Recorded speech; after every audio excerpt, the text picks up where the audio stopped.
देखिए थोड़ा सा क्या हो गया था कि अभी जो जस्ट वीडियो हम बना रहे थे उसमें प्रॉब्लम हो गया है ना, और प्रॉब्लम हो जाने के चलते हम वहीं से फिर से स्टार्ट कर रहे हैं। अभी जो दोनों वीडियो अपलोड करेंगे इसके जस्ट बाद वाला उसको आप फिर से देख लीजिएगा।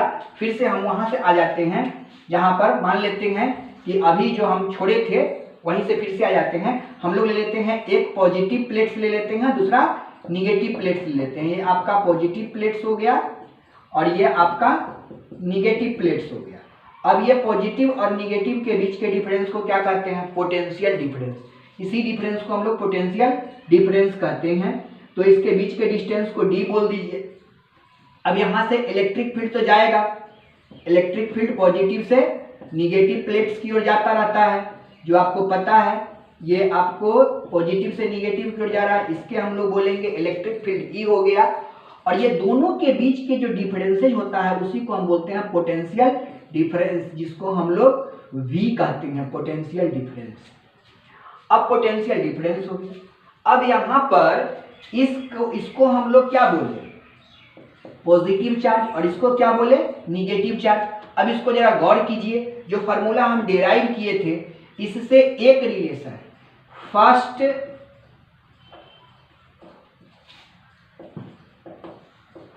रिलेशन बिटवीन ई भी एंड डी क्या बनेगा वो देख लीजिए। ई भी एंड डी बन जाएगा कि आपका electric potential is equal to E into D. Electric potential is equal to E into D. और सेकेंड रिलेशन जो हो जाएगा रिलेशन, अब इसमें क्या है? कैपेसिटेंस, यानी कि ये जो एनर्जी जो तैयार हुआ है इसी एनर्जी को हम लोग बोलेंगे कैपेसिटेंस। तो रिलेशन जो हम लोग इसमें देखेंगे वो सेकेंड रिलेशन जो हो जाएगा वो हो जाएगा कि चार्ज है, ये charge is directly proportional to potential difference भी, यानी कि Q इज डायरेक्टली प्रोपोर्शनल को हटाने के लिए हम लोग क्या लगाते हैं? C, और ये इंटू भी। तो Q hence Q equal to क्या बन गया? C इंटू भी। अब यहीं से Q equal to C into V जो बन गया, यहीं से हम निकालेंगे कि C इजकल टू क्या हो जाएगा? Q बाई भी। और ये C equal to Q by V जो है इसी को हम लोग बोलते हैं कि कैपेसिटेंस, बोलते हैं इसी को capacitance of the capacitor. Capacitance of the capacitor बोलिए। अब कैपेसिटर ऑफ द कैपेसिटर का अब डिफिनीशन बोलिएगा तो क्या लिखिएगा? डिफिनीशन क्या हो जाएगा? अब कैपेसिटर का या कैपेसिटेंस ऑफ द कैपेसिटर का डिफिनीशन क्या हो जाएगा? दूसरा डिफिनीशन आप लिख सकते हैं कि कैपेसिटेंस ऑफ द कैपेसिटर। यहां से देखिए फार्मूला से डिफिनीशन मिल जाएगा। इसको क्या बोलते हैं? चार्ज, और इसको क्या बोलते हैं? Potential difference. तो charge per unit potential difference, इसी को हम लोग लिख सकते हैं charge per unit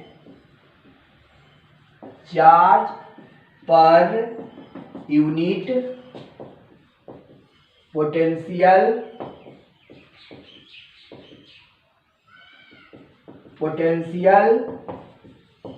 difference.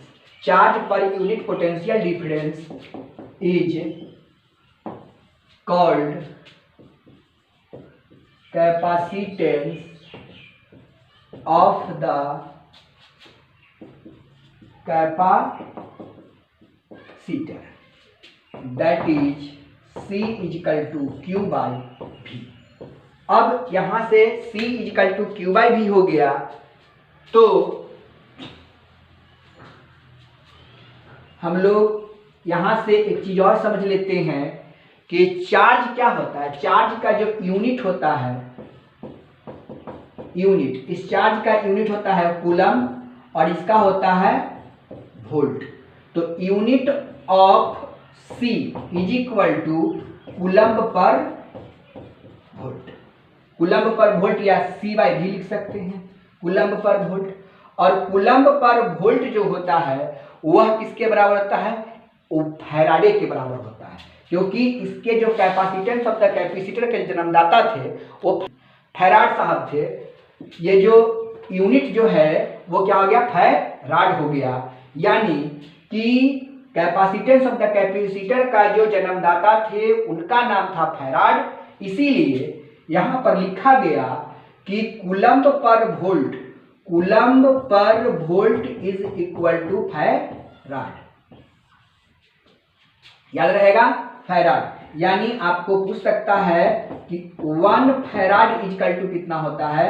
1 coulomb per 1 volt के बराबर होता है।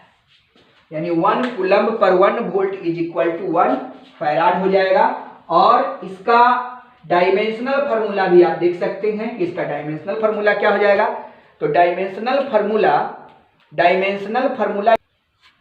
देखिए, इसका डायमेंशनल फार्मूला कैसे निकालते हैं? तो डायमेंशनल फार्मूला भी आपको निकालना हम सिखा देते हैं। आप लोग 11th क्लास में तो डायमेंशनल फार्मूला निकाले होंगे, लेकिन यहाँ डायमेंशनल फार्मूला भी निकालना है, वही मेथड लगेगा। लेकिन आप देखिए कैसे निकाले हैं, पता नहीं आपको याद है कि नहीं है, फिर से ताजा हो जाएगा। तो C इक्वल टू क्या है? Q/V। तो यहाँ पर पहले निकालिए, जो भी डायमेंशनल फार्मूला निकालना होता है उसमें सबसे पहले सबका फंडामेंटल यूनिट लिया जाता है, फंडामेंटल यूनिट। तो Q इज इक्वल टू क्या फार्मूला होता है? I into T. I क्या है? Fundamental unit. T क्या है? आपका फंडामेंटल यूनिट। तो IT लिख दिए। अब यहाँ पर देखिए C, अब यहाँ पर सॉरी V। अब V के बारे में हम क्या जानते हैं? V इज इक्वल टू क्या होता है? I into T. यानी या V is equal to I into R। तो फिर रेजिस्टेंस यहाँ पर लफड़ा कर देगा। तो V इज इक्वल टू एक फार्मूला होता है कि V इज इक्वल टू होता है W/Q, work done per unit charge, या work done per unit charge is equal to होता है इलेक्ट्रिक पोटेंशियल, यानी V। तो V इज इक्वल टू क्या हो गया? W/Q। यानी V को लाने के लिए हमको W और Q का इस्तेमाल करना होगा। तो W के लिए हम लोगों को पता है कि W का जो फंडामेंटल टर्म्स है वो क्या है? तो ml² t-2 ये होता है। और इसको फिर से समझना है आपको, क्या है कि वर्गन के बारे में नहीं समझ में आ सकता। तो वर्गन का फार्मूला आपको पता है कि W is equal to formula होता है F इंटू एस। तो इसका फार्मूला क्या होता है? ml-1। और यहाँ पर क्या है? S मतलब L, तो क्या हो जाएगा? ml² t-1 हो जाएगा। कैसे हुआ समझ में आ गया? क्योंकि फोर्स का फार्मूला हम जानते हैं कि फोर्स इज इक्वल टू होता है मास इंटू एक्सीलरेशन। तो मास इंटू एक्सीलरेशन के क्या होता है? एक्सीलरेशन का होता है L/, ये हो जाता है आपका वेलोसिटी बाई टाइम, और वेलोसिटी का हो गया डिस्प्लेसमेंट बटे टाइम। तो डिस्प्लेसमेंट बटे टाइम तो t-2 सही तो है, mlt-2 हो जाएगा, mlt-2। और यहाँ पर L से गुना किया तो क्या हो गया? ml² t-2 हो जाएगा। तो यहाँ पर हो गया आपका वर्क डन का ml² t-2, और Q के लिए हम लोग यूज किए हैं I इंटू टी। अब ये I इंटू टी अब सब फंडामेंटल टर्म में आ गया। अब इसको आप बैठा दीजिए। तो डायमेंशनल फार्मूला हम लोग यूज करते हैं। यहाँ पे हमने लिखा है C is equal to Q/V। तो C is equal to Q/V, तो Q/V, V के जगह पर क्या यूज करेंगे? W/Q। तो ऊपर चले जाएगा तो क्या हो जाएगा? Q²/W। अब यहाँ Q का मान कितना लिखे? I into T. तो I इंटू टी का होल स्क्वायर बाई W आप देख सकते हैं, W के लिए निकाले हैं कितना? ml² t-2। अब इसको सॉल्व कीजिए तो क्या हो जाएगा आपका? देखिए I² t² m के पावर -1, l के पावर -2 और t के पावर 2।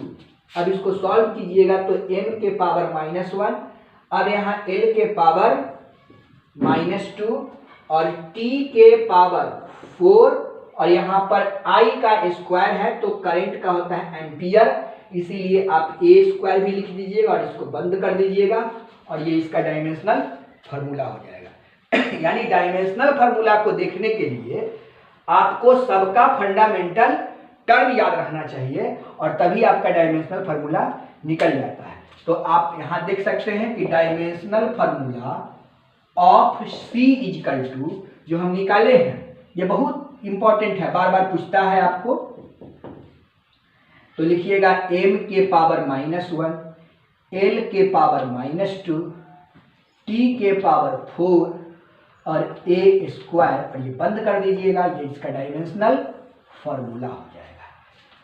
तो आज आपने क्या देखा, कैपेसिटेंस ऑफ द कैपेसिटर के बारे में, उसमें कहाँ क्या था नहीं था, A to चीज़ें आपको बताए हैं। और अगले क्लास में अब जो है न्यूमेरिकल कैसे कैपेसिटर का तुरंत बना सकते हैं उसके बारे में आपको हम टेक्निक बताएंगे। उसका 2 रूल होता है, उस रूल के बारे में हम डिस्कस करेंगे और कोई भी चीज़ का आप तुरंत बना सकते हैं। बस आज का इतना ही, धन्यवाद।